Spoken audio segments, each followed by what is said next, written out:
Com a notícia do dia, a preocupante taxa de ocupação de leitos de UTI por causa da Covid-19. 6 estados do Brasil já aparecem com mais de 80% dos leitos tomados. Brasília, por exemplo, tem 98%. Parece que a gente volta no tempo ao pior momento da pandemia, mesmo ouvindo que a Omicron é mais branda, menos severa. A gente conversa agora ao vivo com o infectologista Jamal Suleiman, do Hospital de Referência aqui em São Paulo, o Hospital Emílio Ribas. Doutor Jamal, muito obrigado mais uma vez pela sua entrevista, pela sua presença aqui com a gente. Muito obrigado mesmo. São 6 estados com UTIs na casa de 80%. 12 estados com taxa entre 60% e 79%. É o mesmo pesadelo, doutor Jamal, que a gente tinha no começo da pandemia? Ou de alguma forma o sistema está reagindo melhor a essa Omicron? Boa noite, Márcio. Boa noite a todos. O cenário é um pouco melhor porque a gente tem vacina, né, Márcio? Então, eu quero trazer aqui um dado que mostra, inclusive, o benefício da vacina, porque um grande contingente dessas pessoas que estão demandando esses leitos de terapia intensiva, que, inclusive, no país inteiro houve uma desmobilização, considerando que a vacina ou esta doença é uma doença imunoprevenível. Então, a gente, com vacina, consegue controlar, apesar de uma variante como essa que você descreve, muito mais transmissível, mas de menor impacto, nem por isso menos preocupante. Então, só para ficar numa série que a gente levantou no meu serviço, em 274 óbitos por Covid, 86% dessas pessoas não tinham tomado nenhuma vacina. 8% tinham uma dose, e 6% tinham 2 doses. Reforçando que a vacina, Márcio, ela reduz substancialmente o risco de você ter um desfecho grave. Significa demandar um leito de terapia intensiva.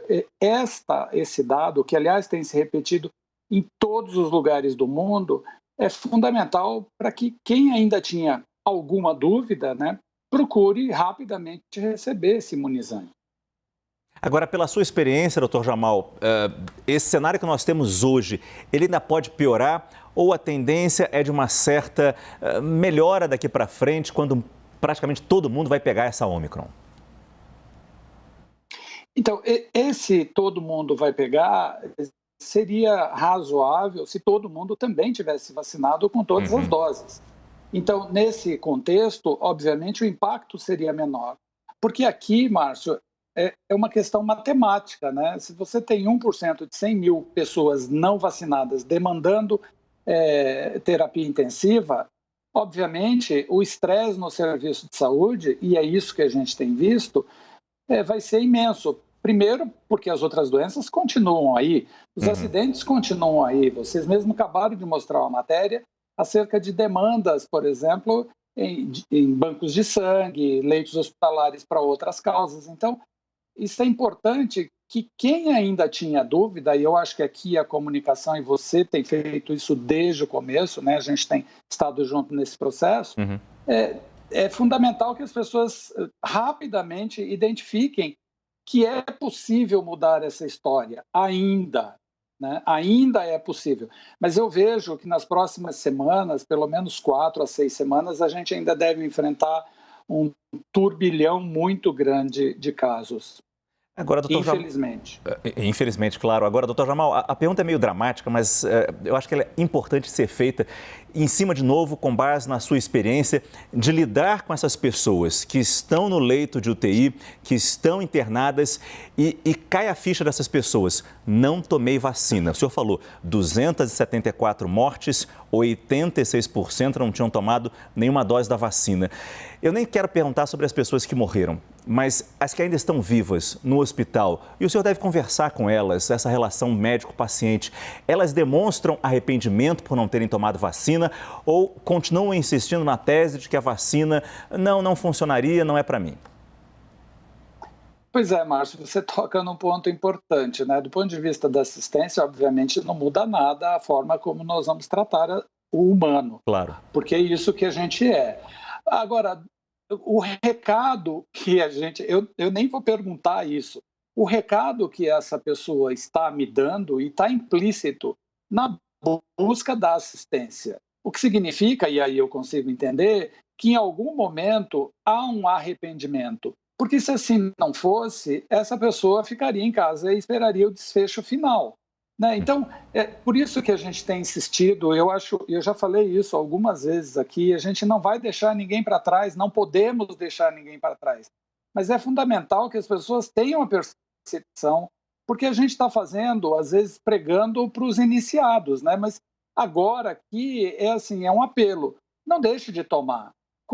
Se a gente tiver que tomar 4 doses, 5 doses, no momento, obviamente, não é assim.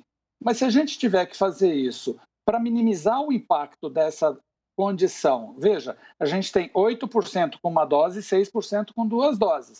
Isto mostra que, ainda que tomemos vacina, a gente tem um risco. Óbvio que esse risco é menor, não há dúvida em relação a isso. Então, é com esse contingente que aí a gente pode, inclusive, trabalhar de maneira mais adequada, e a ciência tem buscado uma solução, inclusive, para esse contingente. Porque daí a gente pode estar a caminho, por exemplo, de algumas drogas antivirais, de algumas drogas que funcionam como anti-inflamatórios, para essa população que ainda, apesar da vacina, escapa, vamos chamar assim, do processo de salvamento para uma doença que pode ser resgatada. Agora, doutor Jamal, só para terminar, ninguém fala nesse momento em fechar a economia de novo, colocar as pessoas mais uma vez em casa, fechar escolas, mas corremos o risco de ter muita gente com vírus circulando por aí, espalhando a doença, já que a gente não tem teste, a gente não tem autoteste, a gente não sabe se ficou doente ou não. Qual o conselho o senhor dá nesse momento para quem acha que esbarrou com alguém que, aquela pessoa está com Covid na semana passada, o que eu faço? É fundamental que a gente conheça o que acontece na comunidade. Então, não há dúvida de que testar é o caminho correto. Mas, para além disso, de novo aqui, é fundamental que as pessoas estejam protegidas com uma vacina. Porque esta variante, por exemplo, ela tem um dado bastante curioso, nem dá para chamar de curioso, mas enfim, as pessoas têm um contingente de indivíduos que são absolutamente assintomáticos. Então, a probabilidade de você esbarrar em alguém infectado sem que sequer esse indivíduo saiba é muito alto. Só que se você estiver protegido, o impacto disso efetivamente será muito menor. Jamal Suleiman, infectologista do Emílio Ribas, aqui de São Paulo. Muito obrigado mais uma vez pela sua entrevista aqui no nosso CNN Prime Time. Boa noite, doutor Jamal. Boa noite, bom trabalho. Para todos nós.